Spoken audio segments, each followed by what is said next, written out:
Con motivo do Día Internacional do Orgullo LGTBIQ+, a Deputación Provincial da Coruña está a desenvolver 4 palestras que recollen unha multitude de perspectivas diferentes arredor da loita polo recoñecemento de dereitos, as barreiras que quedan por superar e as liberdades que sempre compre defender en materia de diversidade sexual.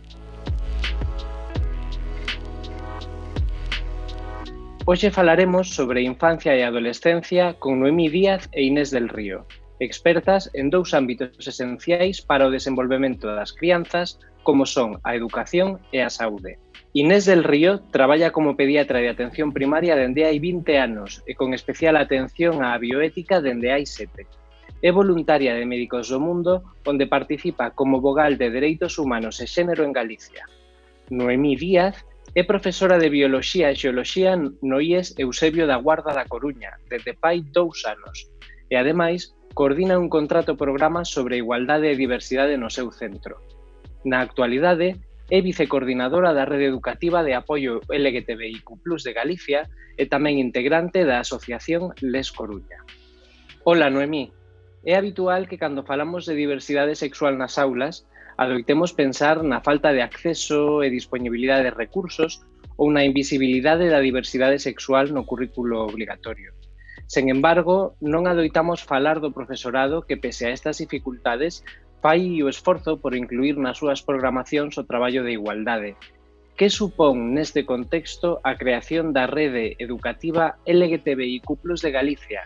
En que consiste este proxecto? Bueno, este proxecto é un proxecto asociativo que comezou sendo un pequeno grupo de profes que traballaban a diversidade afectivo-sexual e de xénero nas súas aulas, pero na actualidade pois xa somos unha asociación rexistrada con 230 integrantes que, pois, como ben dís, compartimos experiencias e recursos das actividades que estamos a facer voluntaria e case individualmente nos nosos centros. Por exemplo, no meu caso, no IES Eusebio da Guarda daqui da Coruña, constituímos un grupo de apoio ao alumnado LGBTIQ+, entre 7 compas, e, bueno, entre outros obxectivos, o que busca a rede inicialmente é que se cumpla a legislación, posto que, aínda que é obligatorio, pois agora mesmo non se está a tocar a diversidade sexual e identidade de xénero nas aulas.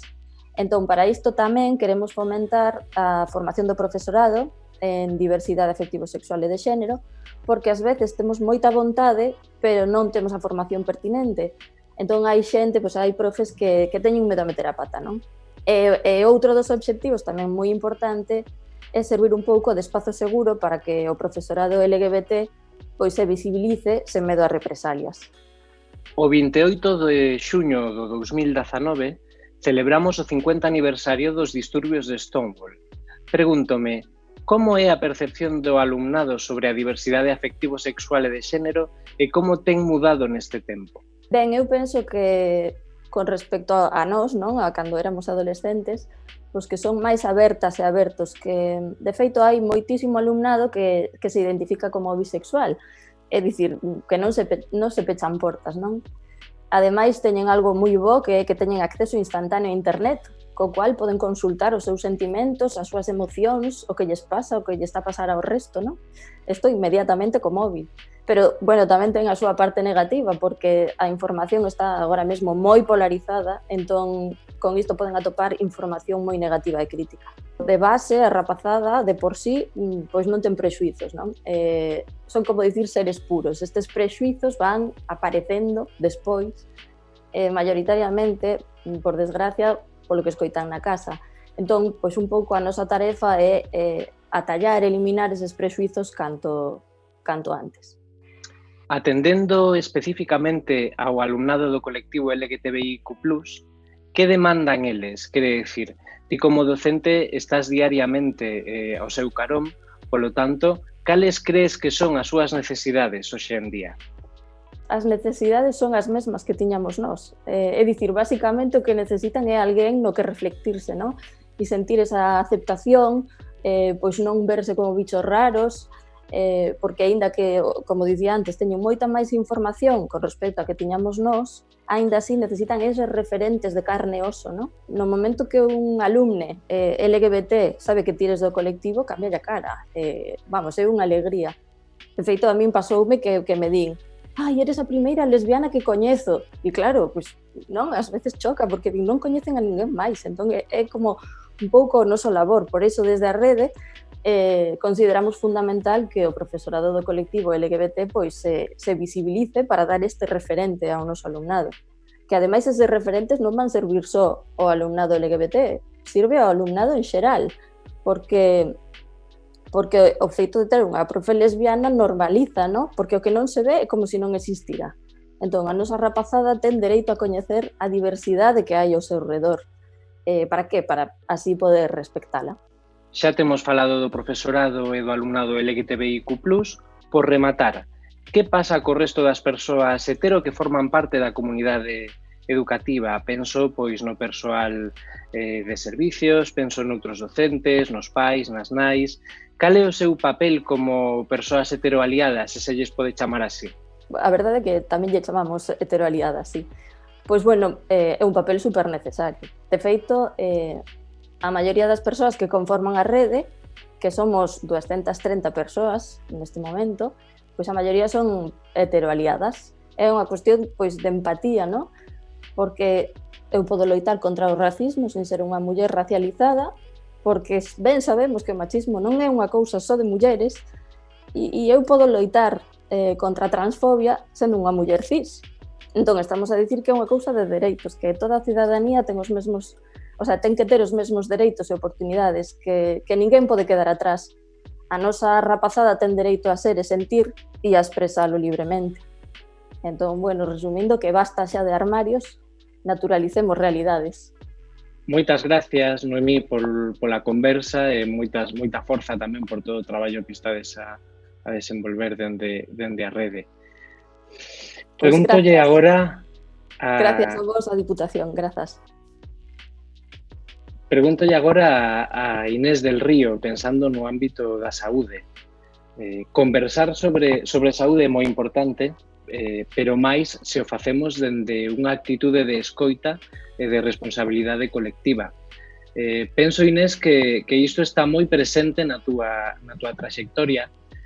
Por que tanto empeño en difundir unha mirada ética sobre a diversidade de xénero e que significa isto?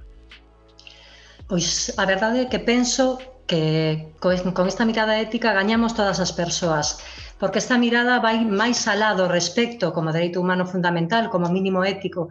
Fálanos de riqueza humana. Cando falamos de diversidade de xénero, como de outras diversidades, cultural, funcional, falamos de riqueza humana, de poñer en valor a diversidade. Por eso se trata un pouco como un proxecto de transformación social, un reto para a cidadanía. Como pode influir no traballo dos profesionais esta mirada ética que nos leva a entender a diversidade como un elemento positivo e vertebrador das nosas sociedades? Debería nos levar a saber facer un acompañamento cunha visión transpositiva. No caso dos pediatras, actuar como asesores de saúde, porque non se trata de menores enfermos. Sí que é verdade que necesitamos contar cunha formación básica. Temos que estudiar, temos que ler, podemos empezar vendo pelis ou lendo libros, eu podo facilitar recursos se alguén ten necesidade, e tamén contar coa información dos nosos recursos locais, como a rede de apoio, as asociacións, os grupos de pares. É importante que as profesionais esteamos preparadas para intentar evitar o sufrimento innecesario. Non podemos xerar no sufrimento porque trataríase case de un delito ético. Debemos, por suposto, usar o sexo sentido, o nome elexido. Os menores no centro, como protagonistas. Os menores como tales son persoas vulneráveis, son suxeitos de protección pola idade, pero tamén suxeitos de dereitos. É a nosa obriga potenciar a súa autonomía. Debemos velar polo interese superior do menor. Trátase dun concepto ético e legal que non fala só de cubrir necesidades básicas, de que teñan un contexto familiar axeitado. Fálanos de atender aos desexos, sentimentos e opinións do menor. E iso dio a lei, non só a ética. E no noso caso, debe levarnos tamén a velar e protexer contra o maltrato familiar, escolar e, por suposto, a loitar contra a transfobia. Pensando nos retos e barreiras que aínda nos quedan por superar, poderías rematar con algún desexo de futuro? Por suposto, escoitar as persoas trans para seguir aprendendo. Alejandro Sánchez, un mozo trans, fillo dunha pediatra madrileña, nun encontro na Embaixada de Italia, pedíanos e decíanos escoitar as persoas trans intentando darlles voz, sin poñer ningunha das súas realidades en dúbida. A min gústame rematar as formacións falando dos meus desexos, dicindo que oxalá chegue un día, falando de corpos, no que as persoas que decidan modificar o seu corpo, e non só as persoas trans, o fagan por unha necesidade sentida, íntima, persoal, non por unha imposición social, pero penso que aínda queda camiño. Se falamos de desexo, de amar, pois gustaríame que oxalá chegue un día en que as persoas sexamos libres para amar, para desexar as persoas, máis alá da súa identidade, orientación, do seu corpo e, dende logo, dos seus xenitais. Queda tanto camiño que son precisas campañas como a de Amnistía Internacional Amar non é delito para protexer as persoas que siguen poñendo a súa vida en risco no noso planeta a día de hoxe. E rematar co desexo máis, imaginario ou o soño de que oxalá chegue un día en que nos atrevamos a redebuxar o xénero para intentar evitar a exclusión que sabemos que pode xerar o xénero. É a nosa responsabilidade. Por min non vai quedar. É un reto que temos como cidadanía e espero que, oxalá, canta máis xente se anime, pois mellor. A ver se aceptamos o reto. Seguro que sí, aceptamos.